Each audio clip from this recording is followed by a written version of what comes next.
有请朋友们，本码头为早长居民进出岛码头，旅游观光航线，请前往新出前码头，感谢您的配合。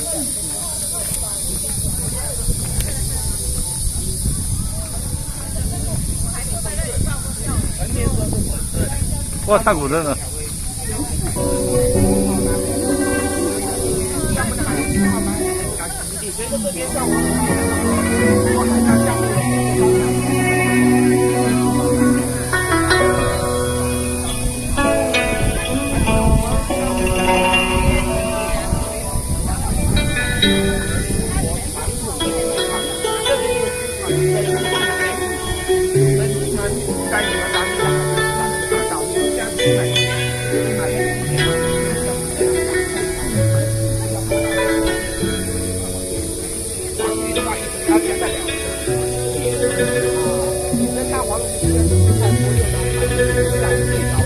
黄鱼的计价很特别，2斤以上的1斤8千块，3斤以上的1斤6千块，如果5斤以上的1斤就是1万2了啊！它是特约的，价格是越贵的。像我们满汉全席里面有一道菜呢，叫什么呢？黄野生的大黄鱼叫灌汤黄鱼这道菜。那黄鱼的话，现在我们这边很多渔民捞到之后，一般市场上野生的看不到的，都是到酒楼或者会所，他们就收购这个，船上一打捞到这个鱼，渔船太久就到你渔船上去收了，收完之后，之前不是上海报出天价菜单，一顿饭吃了9万多嘛，其中一条鱼6万块，啊，就是那个黄鱼一条6万多。那我们这边还有很多渔民的话啊，像我们福建家门口就有黄鱼捕了，是传统的渔场，但是我们很多这边的渔民舍近求远，不在我们这个附近的临海作业，他们渔船往北跑个几百公里到钓鱼岛海域去，就是日本跟我们台湾交界的这一片海域啊。这钓鱼岛海域的话是有领土争议的哈，台湾日本人说是他的，我们中国人说是我们中国自有的领土。那很多渔民消停的导弹跑钓鱼岛海域去干嘛呢？他们最看重的是海底下的渔业资源，并不是去那边捕鱼哈。钓鱼岛海域下面呢有出产一个东海最最名贵的珍宝，叫红珊瑚。红珊瑚知道吧？红珊瑚的话，黄鱼论斤来卖，红珊瑚它级别高的叫阿卡布里种流血红的，论克卖，现在1克的价应该在6万块钱左右，1克6万块钱左右。那之前我们宁德有个渔民在钓鱼岛海域捞了一只红珊瑚，卖了多少钱知道吗？100万，在黑市上交易的，因为红珊瑚它也是国家一级濒危保护动物，我们国家是从捕捞、加工、交易都是有受刑法限制的。但是呢，我们中国人给它奉为瑞宝，祥瑞之物吉祥之物，很多渔民买完捕捞到这个之后干嘛呢？拿到黑市上去卖，卖的话，当时宁德有个渔民捞了一只巨型的红珊瑚啊，最后卖了多少钱呢？卖了1.3亿，1亿多啊！5个人分呐，1个人分了2000多万啊！对啊，这个红珊瑚的话很贵啊，很贵，而且呢，红珊瑚它产量非常的少，它这个日流产量非常高，20年来300多万，而且呢，我们在饲料上呢有广泛的应用，可能它钓鱼上面因为我们全世界最大的红珊瑚产区就在这个台湾海峡、日本海跟波罗的海。台湾的红珊瑚呢，占到全球80%的产量，颜色最红的，最正，也是能是最优的。那我们顺着我手指的方向，那边有一个红色的别墅哈，这2栋的话是最早鼓浪屿上的领事馆，原来的英国领事馆，1844年，当时英国人来到鼓浪屿上新建的领事馆建筑啊。这个环境非常特色啊。现在这英国领事馆呢是属于我们鼓浪屿管委会，也就是我们当地领事会办公的地方哈。鼓浪屿当时英国领事馆占地的面积是所有领事馆建筑里面规模最大的。我们现在所站的位置，码头还有后面的建筑，当时都是英国人所有。后来因为在举办上面看了下去，很多建筑群体都在打下来之后，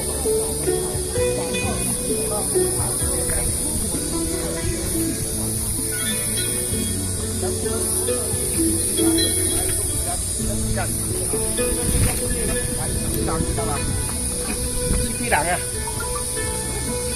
七匹狼做服装的，他老总是泉州人哈，这个是他们老总买的私人的度假别墅，这一栋估值是过亿的哈。那珠宝那个卖服装的，七匹狼老板，七匹狼老板买的，对，七匹狼老板买的。帽子，什么卖服装什么都有。对啊，七匹狼服装品牌也有做烟的嘛。是啊，又做烟的话那是中烟控股了，那个服装呢是私企啊，老板是泉州人的。所以我们直直往前走，我们先去那个郑成功塑像那边去打卡。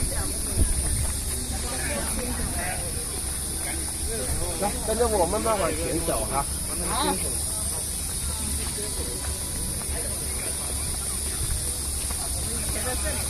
珠宝右手边那边还有一个灰色的建筑，那个是原来的德国领事的。德国1870年哈，1870年。古拉你看最多在13个国家设立领事馆，都是因为解放战争之后，那个民国政府倒台之后了，清朝政府倒台，国民政府成立，对不平等条约就3次对建立。但是古拉你看它是最难能可贵的是什么呢？我们现在到了，看到一些法律在我们海维修。古拉尼呢是全中国第一个具有现代设计的小岛湾，这个环境的很冷啊。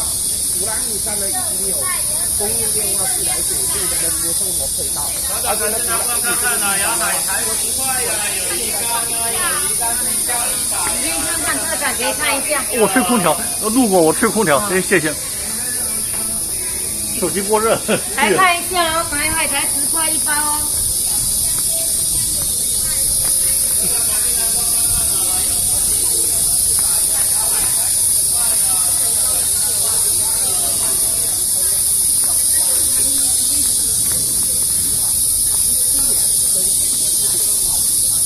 那在我们右手边这个是医院，这个是博爱医院的旧址哈，西医的哈，这区。早在很多年就有了。对，这个是民国的就有。现在呢？现在没有在用的啦。现在鼓浪屿上呢，它一个社区医院是厦门第一医院鼓浪屿分院。博爱医院。对，这个岛上的反正医院、学校、派出所、派出所，所有的生活配套都有。3分家照的对很多。这个呢就是什么呢？我们鼓浪屿这边很多新婚夫妇上来叫什么呢？拍摄打卡的。你别看那房子旧旧的了，但是拍完之后特别有那种感觉，对那种民国时期，对年代感、岁月感啊，那种小调调了。那这种一栋的话，就是当年的度假别墅。我们鼓浪屿上很多的房子，你会发现这种砖好看，现在很多这种砖是闽南独有的一种高端工艺啊，叫金水土砖，年代越久，颜色越红。而且闽南人盖房子讲究三红。红瓦、红地砖、红屋顶，这个叫三红哈。它这个呢也是英式的建筑风格，但是呢用的是我们本地的建筑材料，并且呢也结合我们当地的建筑特色。它们墙角窗沿的地方往倾斜，这种建筑工艺呢叫粗砖入石哈，粗砖入石的工艺。而且呢我可以这么讲呢，闽南人是最爱红色的吧，最代表我们中国人的颜色也是这个红色哈。我们人生里面呢大致。说双红带红哈，人生对中国呢也叫红色正蓝、红色正红哈，也是最代表中国的颜色，就是内衣。那个我给你说过来，这里买一个。拍立得吗？我现在就已经不暂时升到全级巨星了。对的，这边的码头的话，像我们现在福建最大的军港呢是在南山东东山哈。福建以前的归属南京军区，后来我们习大大上台之后划立了5大战区，福建现在属东部战区哈。有人游泳对台的。那这边这种主要巡逻运的舰艇啊。那这个码头的话是海军码头，然后这里以前我们福建第一条铁路，厦门第一条铁路叫阴厦铁路，从鹰潭出进到厦门。当时这个铁路的话，最主要是以上北，终点就是修到这个和平码头这个位置。游泳吗？这个这个当地人游泳啊。是渔民他在捞鱼啊，还是纯游泳？游泳，锻炼身体的。现在不晒破皮？我拥有一个6还是8什么644。我3。这是舰艇的型号。这是海警呢还是海军呢？海军的。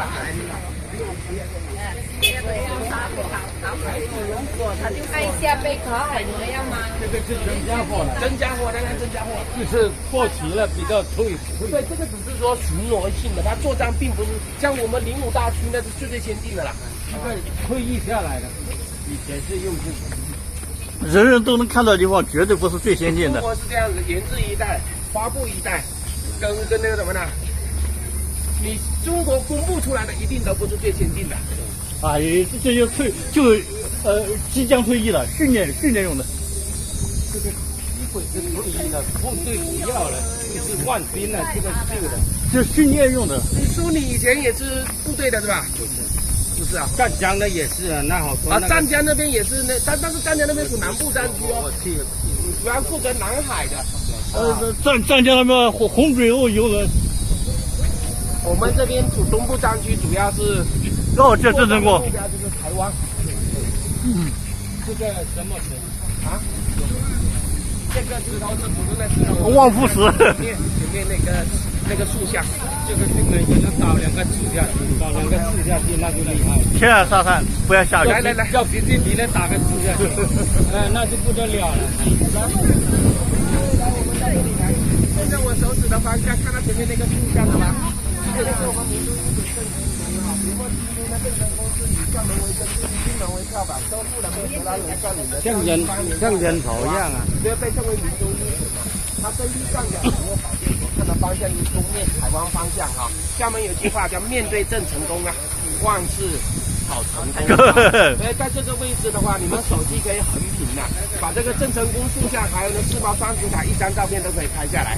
那对面海中间能出现的一些零星的小岛，那都是不归我们大陆在管的，那都是归台湾的金门县在管辖哈。金门列岛，离我们比较远的那边那个小的那个都是金门列岛军事岛屿哈。它金门有老百姓居住的，就大小金门岛。这里呢，把4号双子塔、郑成功塑像横屏手机横屏一张照片，这个全部拍下来哈。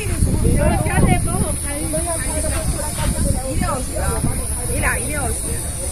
那个石头是什么呀？是啊，有这个加铁一个。刚才有机会啊。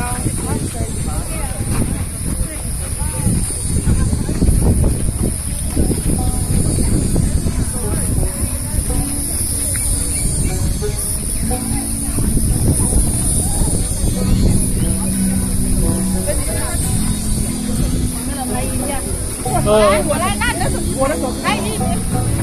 那地方能上去吗？不能过去，他那边到那边拍不全的，就只有这里是。哦，我是说，我看上面有人，你说那边上去要另外收门票不？对，另外卖票。来，姐姐们，我给我指梦的来排队排队。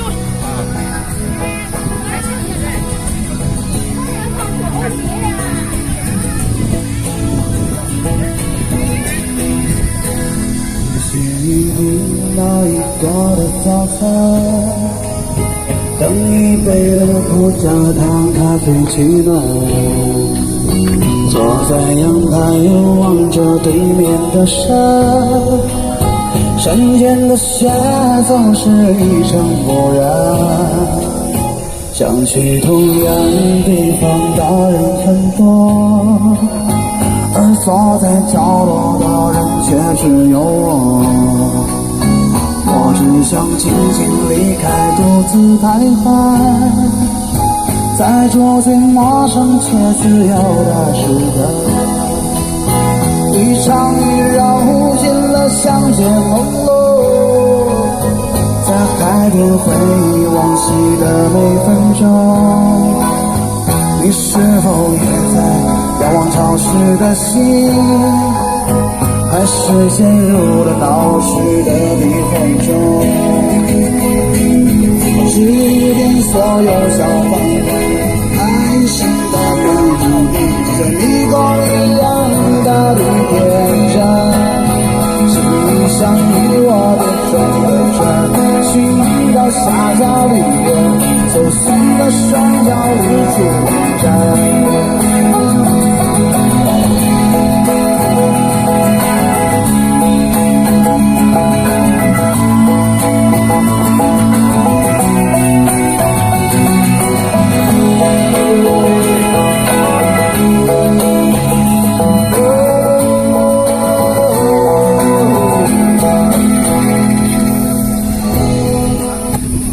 想听吗？不唱啊。都是来做梦的吗？是不是啊？我让你做梦来了，梦游来了是吗？一群人在那唱歌，被一个点歌了，你那也是这个原因。佩服啊！不点歌太骂了。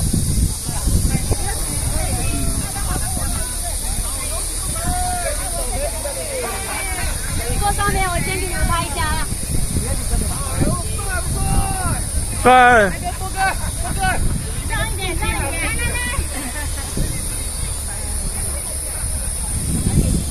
陈老师。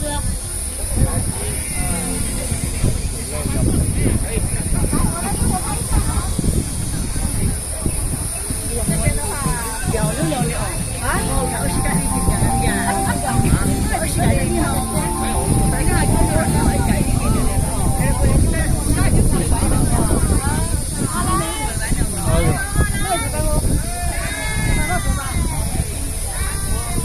这个危险开骂了。开骂。对，我刚才听那一会，他不得意了，不唱了。好美呀！哎呀，海边对深圳男真正的来讲，但是深圳没这么多人了。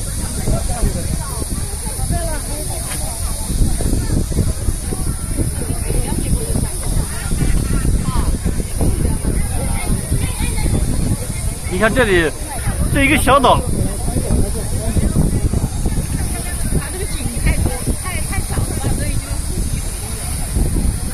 鼓浪屿稍微有点历史感。我在想，它那个轮渡，它那离岸边最近只有1点多公里，为什么要把我们从那个5公里外面给弄过来？让你游览一下大好河山啊！当地人可能走得近一点，当地人的码头可能走得近一点。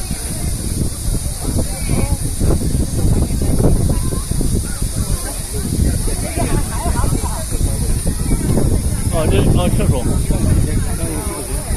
你去不去？好，再快点。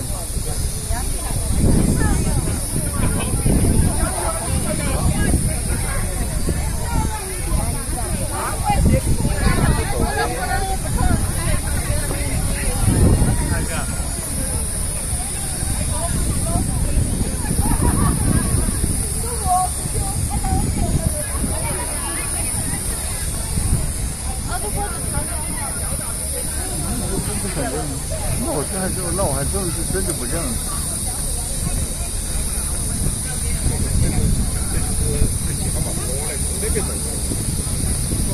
我们在哪里呀？叫三是吗？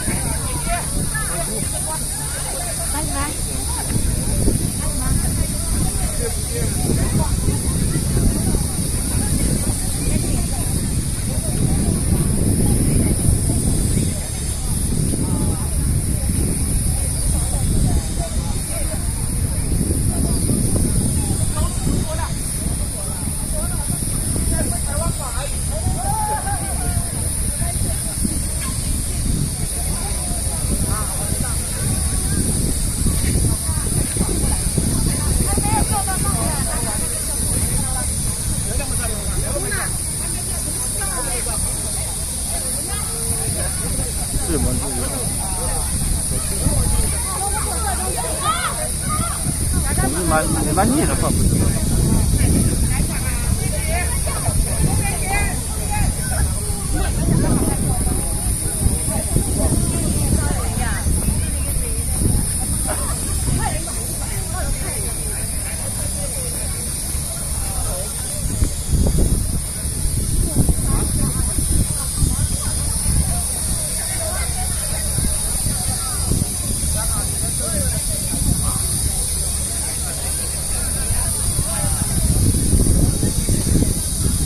压力好，看家子天天。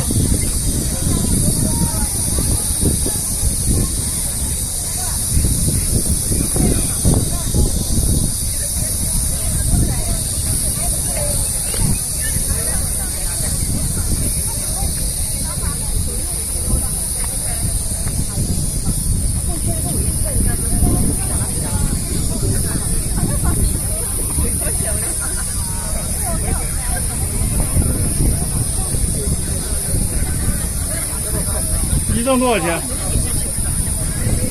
哦，好。尤其是出口。来2张。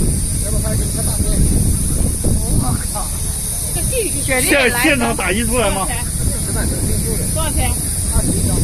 现500啊？我不出片的。出片有啥意思呢？拍照不出片有啥意思？我们电子版。多少钱？5张100。你不是拍了吗？去聊人家干嘛？拍的好吗？他天天看这个没拍。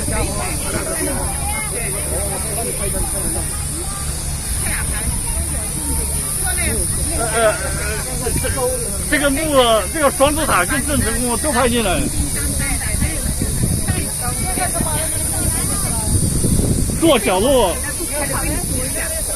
我支持你。要跑啊！别人要拍照，快点！按照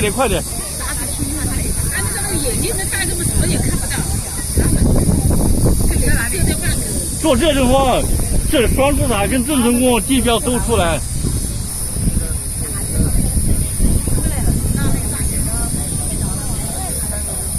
就这个最角落，坐最角落。好，可以，对，你快一点，对，还可以好。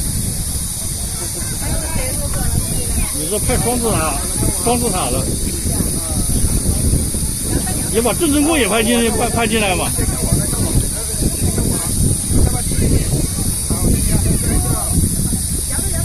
好了，你看我，来，你这边走。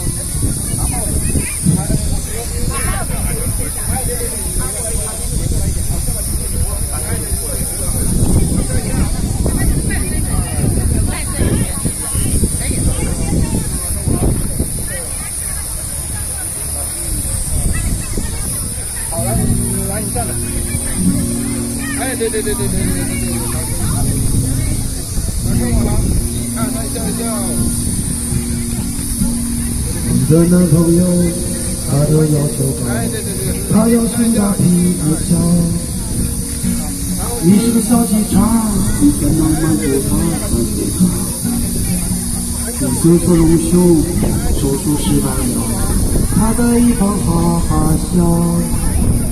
笑你妈了个逼，我都是为了你。笑你妈了个逼，我都是为了你。来2个只配跪下来，然后坐下来，看他他妈跪上台。对，好，可以。对，好，好，看我啊。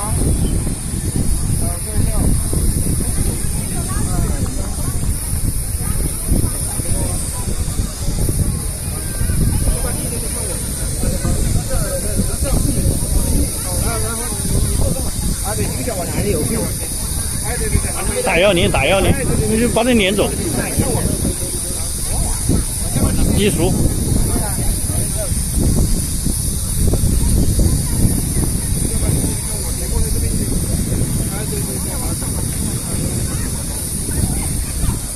来，你可以站着。对，拍两张。对，好，笑一笑，下巴低一点点。对，好，1、2、3，笑一笑。对，好。是这般深情的你，给我一个梦想，荡漾在幸福中，多望着你的灯光，爱你的悲哀，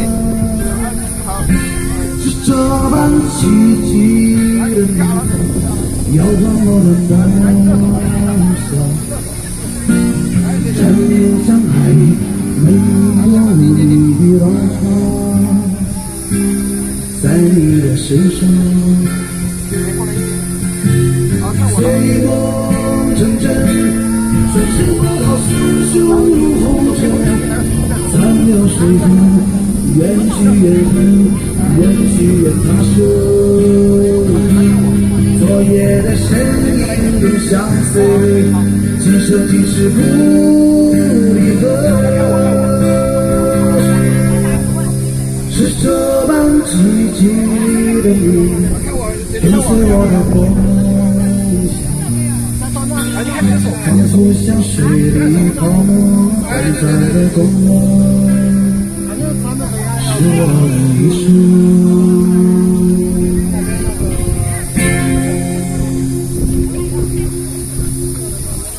这首歌呢，来自罗大佑的一首歌啊，叫《海上花》，送给大家。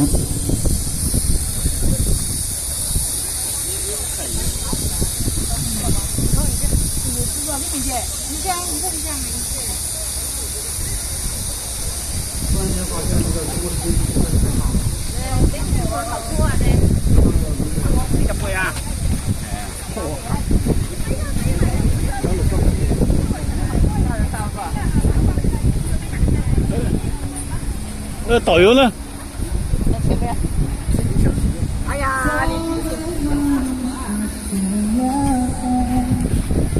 他去哪里了？我这里走了，没看见了。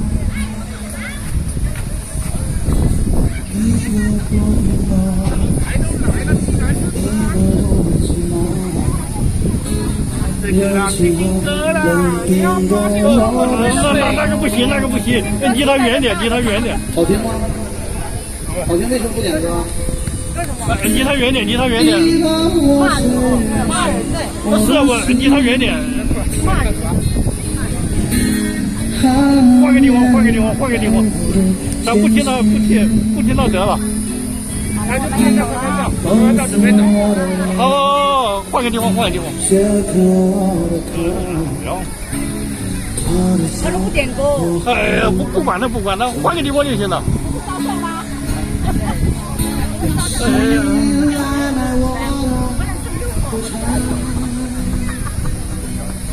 你心将一根根希望全部点燃。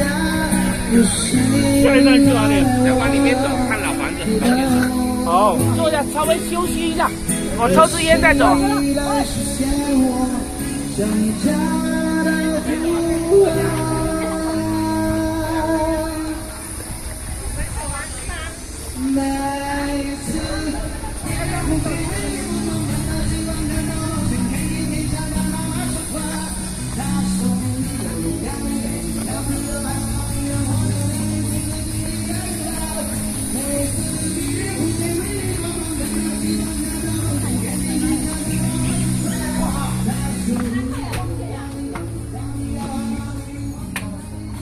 没空调。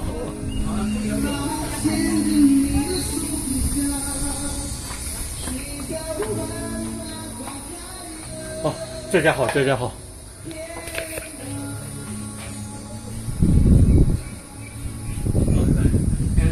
这样能吗？他热了，我给他降降温。人不吹空调没事，他要吹空调。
个10点多吧。这个10点多也可以了，出来一点，不要泡的太久。可以换下一个地方了吧？要走了。哎呦，你这个风速远点。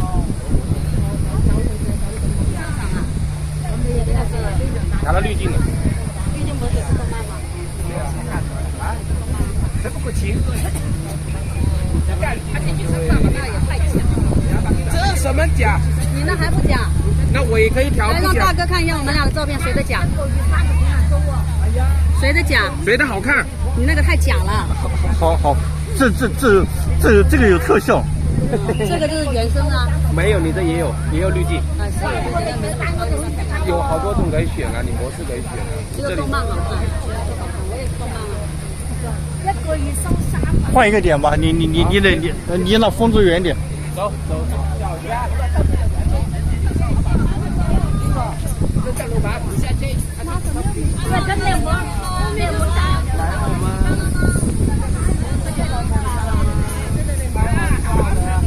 到我这边来呢，要准备往里走了哈，看一些老建筑。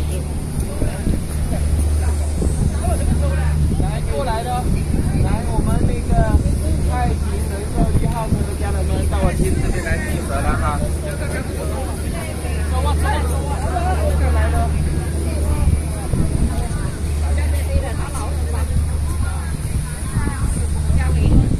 来，我点一下名哈，1号家庭，到了哈，2号家庭，3号家庭，到5号家庭，6号家庭，6号，6号在哪里呀？7号，8号，9号，10号，11号，12号。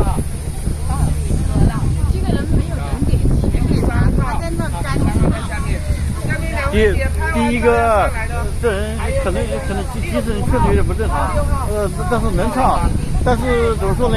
因为现在效益不好，别人给人意愿不低，他收入也少，这东西，看他的意见。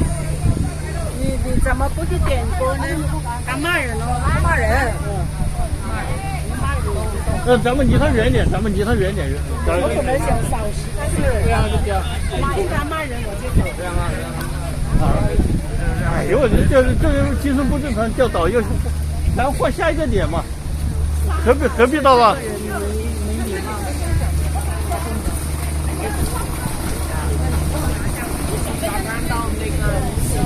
后边那个我们环岛路跟沙滩比这边更好更大，这里只是说这个看上去是吧？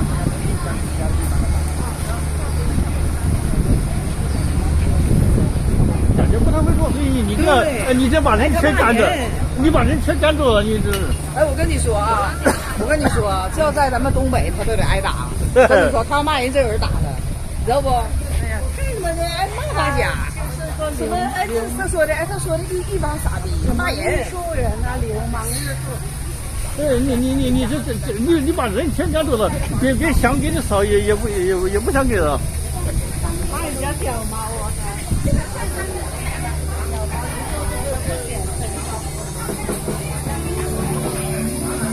他唱的吧，非常好，他唱的还可以，说实话，但是人品反正也说不上太好，估计收入也不咋地，收入不咋地，收入不是这次没事，也一直生意不咋地，人心情也变差。对。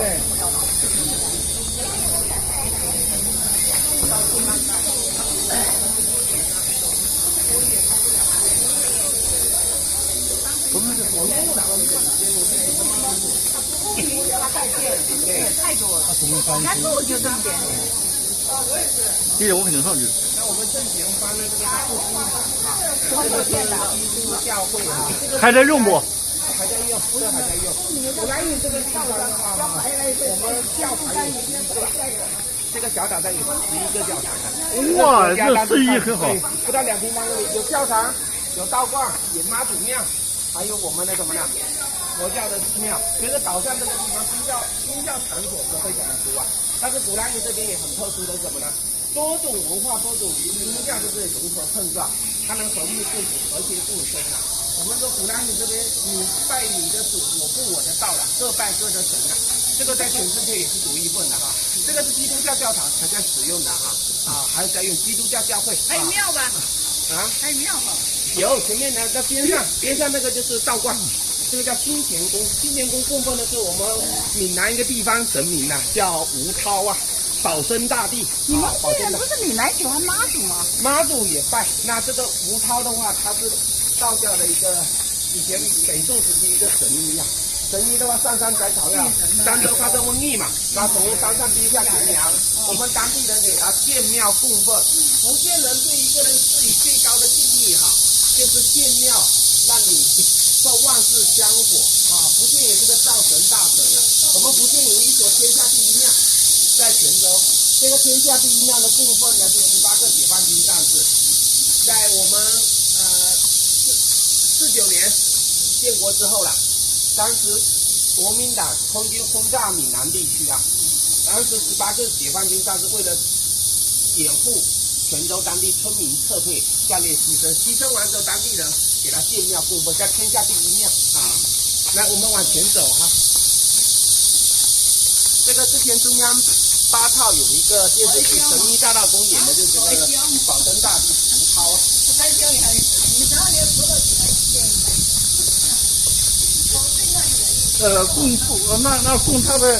供他的庙的话，最大的庙在哪里？最大的道观。道观呢，我们福建像那个泉州的老君岩是道教的圣地，还有呢，我们莆田湄洲岛，湄洲岛是妈祖信仰的主题，还有呢，我们那个漳州青椒是个保生大帝的主题。那我们右手边这个围墙里面哈，这个是一户大户人家哈，这个叫林氏府。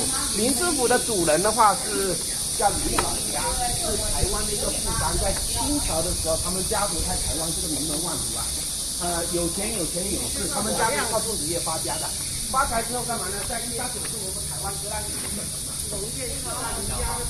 路过，观光这纯路过。他们当时迁到鼓浪屿之后，他们整个家族不打扰吧？不会，他们林家的话，私房菜了，改成。在我们鼓浪屿当中还建有一个私家的景区，叫苏州花园，现在是国家4A级景区啊。现在没人住了呢。这个现在是高档中餐。承租的，现在做成旅馆。做成旅馆里面，现在鼓浪屿最贵的房间就是这里啊。这里面有那个套房，一套一晚上18888。就这里？对，一个晚上。你别订哦，别个贵，人家提前半年订，你都不一定能订得到。他这个那住了会发大财啊？会。不老。长生不老。8角楼。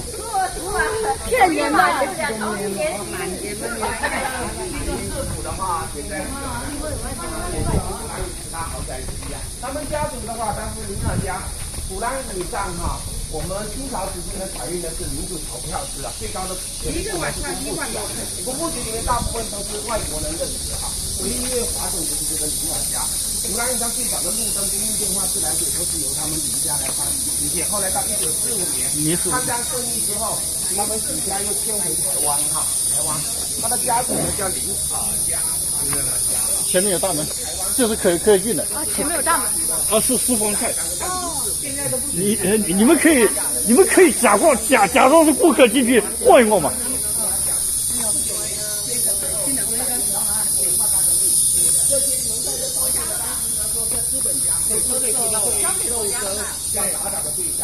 2到3人要358。你说你不是资本家，你可以干。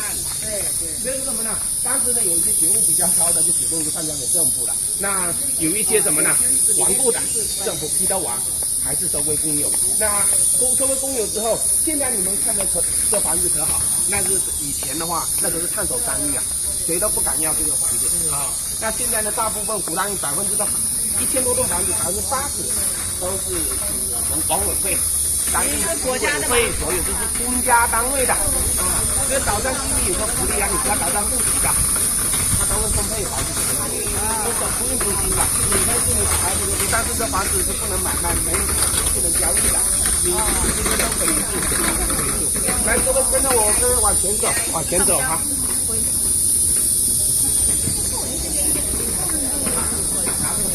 80年代曾经有很多的华侨回来加入，说是祖宅要拿回这房子，但是政府就一句话了，你说你的产权明晰，你的证据在哪里？你要地契啊，地契啊，证明这个房子是你的，是你家的。那你这个没办法，这历史遗留的问题了。经历了文化大革命、黑白电，我之前接过一个大姐，那时候我在14年、15年，那刚刚入行没几年，我那时候接过一个我们公司说接个 VIP 团队，VIP 到什么程度知道吗？我到了酒店，就一个老太太70多岁，我来带她一个人陪着她来鼓浪屿玩2天。带着他们鼓浪屿到处转，那当时那个老太太就走到前面有个别墅叫那个树庄，啊，就叫什么？这是我抢购的。那老太太一边在那看，一边在那感慨，一边两眼泪汪汪的。我家的，这里是我从小长大的地方呢。我前面以为他开玩笑。地契啊！后面真的，他当时他的奶奶是那个海边团购的房主的3姨太，那时候不是就是文化大革命黑白颠倒的时候，他们整个家族就迁到澳大利亚，迁到海外去了。迁到海外去的时候，房子没办法带走了。那他们到海外，他们现在家族还是很多人。在海外的话，还有个100亩的庄园。我还问他，你说你们家族是靠什么业啊？什么东西？几百这么多年过去了，哪一家族这么兴旺？做什么生意？你看他老太太跟我怎么说的？他70多岁没成家，也没有小孩。他说他一辈子，你们老觉得说要怎么去挣钱，要怎样子去挣。他说我一辈子短就这么久，我干嘛不这怎么舒服怎么过？那老太太底气是什么？他说我老一辈留下来的东西，我几代人花不完的。我的开销，我何必要去担心我钱从哪里来？我是想着我生活要怎么过得好，过得怎么幸福。他这些大家族的财富积累超乎我们想象，几代人财富积累，大宅门大家看过吧？中国人总是说叫家底家底，他随便拿个石头你们看这房子觉得了不起，这房子对于他们来说那老太太怎么说的？她说当时她奶奶留下来的东西，随便拿一件，啊，我一辈子都花不完的。这就是说家族的底蕴了，很多。那他没小孩，他没有继承啊，他死了又给谁啊？那你怎么就操心这个？你看有人就过好自己的就好了。他又花不完，又不是结婚生小孩，你这个就是中国传统中国人的思维，就是什么呢？没有小孩结不结啊？他们给让猫狗继承的。我告诉你，给猫给狗，小孩子操心完了，你还得操心孙子怎么办？我就是这么苦命的人啊！还有操心什么？有一个师儿孙自有儿孙福。有一个师说的嘛，万里我问你，你的这个朝福建廷没有多疑，就是原来的那个万里长城都秦始皇的，现在哪去了？谁去了？对不？那这里有没有谁哪个大家这房子还属于他的？有，鼓浪屿上有2个家，刚刚这个过来的姓林的，他们家族很兴旺，几代人财富积累，还有一个姓黄的，叫黄义柱。黄义柱是鼓浪屿上皇家花园的主人。那黄义柱的话，他当年的话，是亚洲首富啊。他呢去东南亚啊，最早从剃头匠起家，在南洋呢，东南亚发财了，对，20多年发财了，是所有归国的华侨带回的资产现金最丰厚的，带了1亿马币的现金回到国内啊。那当时呢，他在我们国内创办了叫中南银行，那中南银行的话，他当时那个黄义柱也是你们太平人寿的第1任董事。你们中国太平是当时在民国，在那个什么呢？民国时期就成立了嘛。那当时什么呢？黄义柱是第1任的董事哈。来，各位这边。来这边过来，带你们看栋别墅哈。我有2年大豪宅啊，鼓浪屿在1020栋别墅，政府评选这个最有特色的冠10大豪宅的称号哈。在我们右手边的这个叫黄龙远堂，黄龙远堂的主人叫黄仲信哈。这一栋别墅呢是黄仲信打桥牌赢来的一栋别墅哈。那黄仲信是个富二代，他的父亲的话是前越南首富啊，叫黄文华哈。黄文华当年在越南发家了，黄文华发家很这样，越南的主力拍这两片被扣，这叫收费的吧？收门票？多少钱78啊？78，我不去了。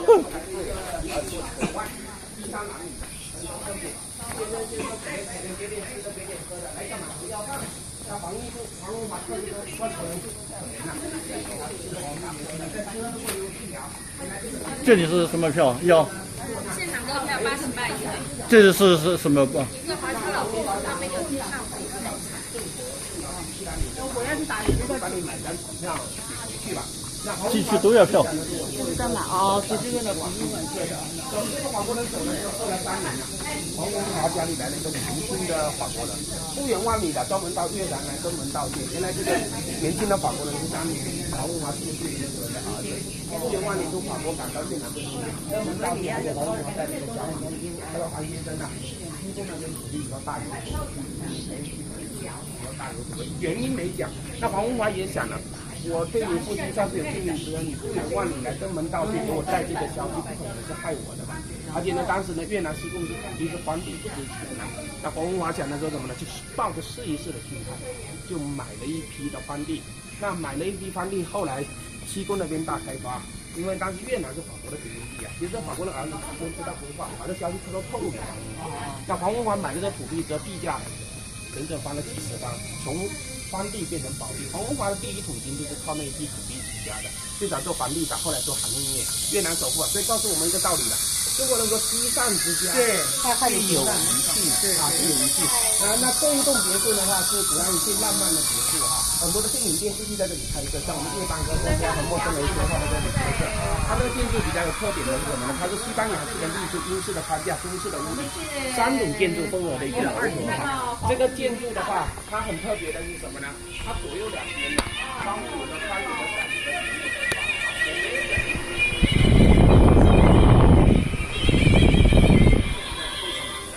这叫黄龙院，南里山非常好的最浪漫的别墅。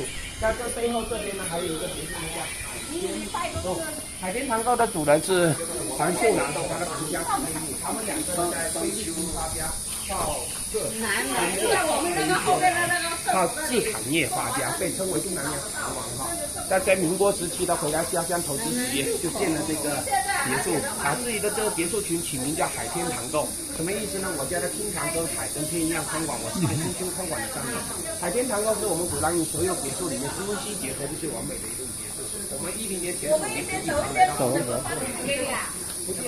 福建它全建筑来看那个。这个我肯定上去，上去之前我这里。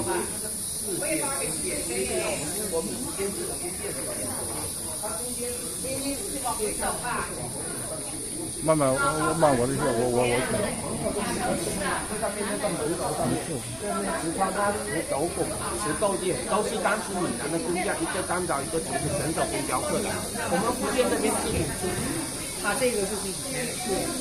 这都是原来的那个20年才能一辈子哈。1920年都是民国跟清朝时期建了很多。他说对呀，因为民国外国人撤走之后，早期这个东西哈，20年能。这个都琉璃的嘛，琉璃的。20年有这个。我告诉你，这些老别墅里面哈，当时他们很多那个地板砖。地板砖那种花砖呐，花砖那个都是我们在建国初期，我们中国还不能烧造，都要从欧洲拉过来的。对呀，所以它很多这些材料，你看它这个门楼是值钱的，你光看这上面的才是值钱的，这都是雕刻手工的。我们福建出刁民啊，你们福建全有啥？翠安石雕，还有那个泉州青嘛，还有那个还有我们那个莆田的木雕，厦门木雕是我们以前卖那个卖大理石，大理石全都水头，全世界最大的大理石家里面，我们厦门每年都要给泉州办大理石奖，对，那是全世界最大的。但是泉州水头它不产大理石，它是集战力，材料加工国外的多，国外是加工完之后，对，然后再分在世界。它是用那个海岸嘛，在国外运过来，它是在厦门口岸这边。像泉州那边呢，如果你以前做大理石，去泉州那边，他们很多农村盖房子，外面都是当花，对对，全食材，几千万上亿盖一栋农村的房子别墅。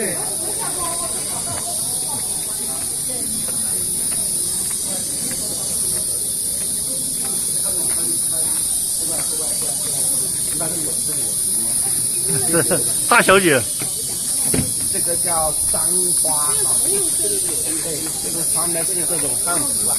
我们福建有这三大渔家女，一个是莆田梅州女，泉州惠安女，还有一个是巡抚女。她这个穿着打扮就是泉州巡抚的这个造型，头上戴花了啊，这个叫金身头上戴花，四世漂亮啊。我们之前有个女星啊，赵丽颖来到闽南地区就拍的这个簪花的这个写真呐，火遍网络啊，很多年轻人专门目的到我们闽南地区来穿这个簪花。在右手225什么呢？教堂，这是天主教教堂啊，这么密集。它的屋顶是圆锥形的，然后呢，上面的窗户也是这种圆锥的，这是福建保留最完好的一个哥特式的教堂。这个教堂在天主教教堂里面级别很高啊，它也是原来的西班牙的罗马天主教殿堂里面有这些柱像，这个柱像呢在一个头上戴一个皇冠呢，这个在天主教堂里面叫皇冠教。很热了，我凉快点。天主教教堂原来的三塔。因为我们这不浪费包的装修前面它，像开始关。这里教堂好像都锁门，不让这人进了。有都可以，但是说教堂的话，它是都是他们教会在使用的，不是作为实验。我们这边有个石头，我们看得到，都其实指的旁边最高的，有个观景台一样，那个是我们鼓浪屿的最高点，也是最标志的一个地方，叫日光岩。日光岩，因为每当太阳从东面升起，第一缕阳光就照在这个石头上。这个石头呢，海拔92.7米，是厦门的鼓浪屿的最高点啊。我们有一首老歌，不知道大家有没有听过哈？在1984年，著名歌唱家张爆墨在世界联欢晚会上唱了一首歌，叫《鼓浪屿之歌》。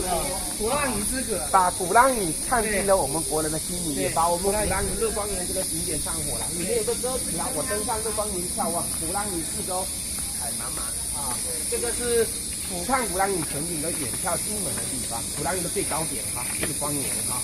那这边呢，还是一个教堂，这个是神韵律传教的基督教教堂，叫协和礼拜堂哈。这个协和礼拜堂是鼓浪屿的第一所教堂。这个教堂呢是神韵律传教的，这个教堂比较浪漫色彩。我们中国近代有一个大文学家、大文豪啊，叫林语堂。就在这个教堂办了婚礼啊。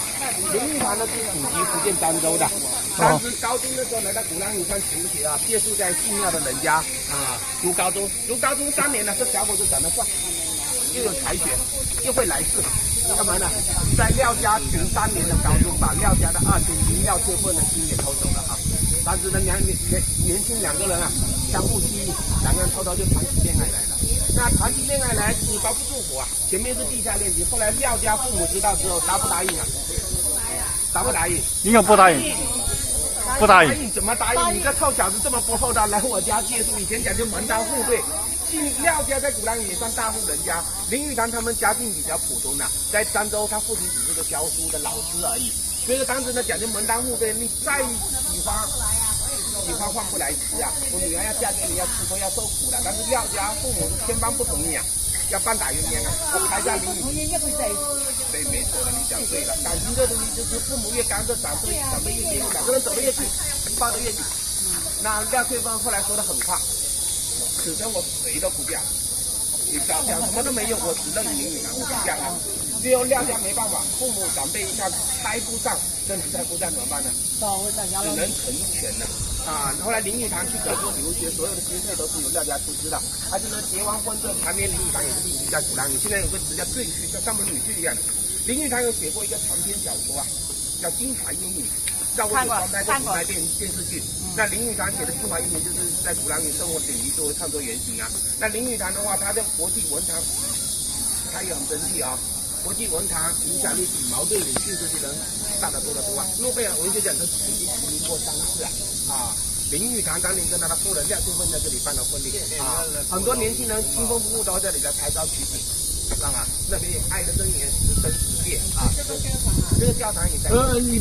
廖家在哪个方向？廖家就在这个斜坡下去，不远了。不远，大概100米这样就是廖家别墅。那廖家的话，当时在鼓浪屿上，他们也是一个大家族吧，啊，大家族。他们廖家的话，叫什么呢？他跟我们鼓浪屿出过很多名人，像我们的妇产科电机的林巧稚，我们体育教育家马约翰，还有呢，我们疫情3年最美的艺术的，获得共和国勋章的，或者是钟南山院士。钟南山院士他们家族也是在鼓浪屿上的，对呀。对，钟南山他外婆家就在鼓浪屿上，而且钟南山他们家族的话，因为鼓浪屿上很多，其实大家都相信这都是姻亲关系，都有联姻啊。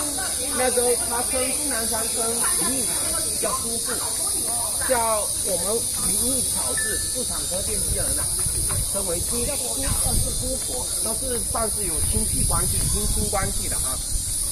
大姑联姻，上面现在也一样啊。你们现在不知道的是，我们现在福建泉州那边就是因为这里还在安踏、福特、新阳这些的，他们相互之间看到的也都是长官或者联姻，对联姻豪门联姻，而且呢，在泉州那边做鞋子，安踏、福特、361个红星尔克，他们的老板都是一个。打开转就过来了，我们又准备要出发了。这个怎么说呢？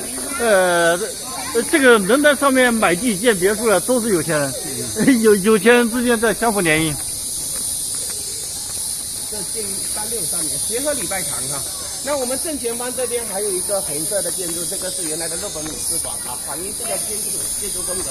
这个日本领事馆呢，现在是厦门大学啊，是厦门大学退休老师的宿舍楼。厦门大学刚刚跟大家讲了，它的创始人是谁啊？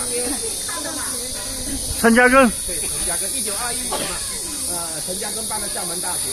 在抗战时期，陈嘉庚捐钱捐物支援国家打抗战啊，他还号召他们学校的师生要一手拿笔杆，一手拿枪杆，要积极投身抗战事业。6年抗战胜利，其实厦门大学实验损失惨重。后来国民政府把这日本领事馆给到厦门大学啊，作为职务补偿，现在作为厦门大学退休老师的宿舍楼啊。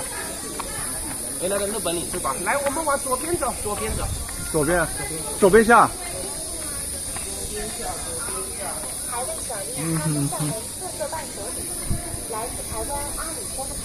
阿里山，这是台湾的。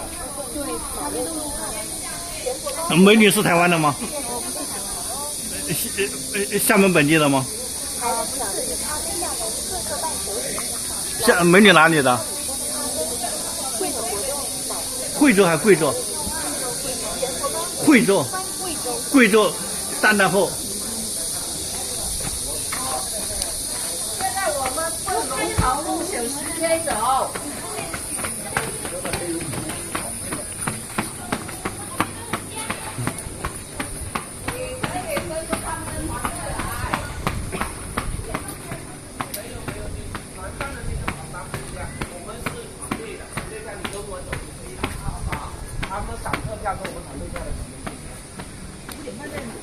哦，现在就吃饭了，吃东西了。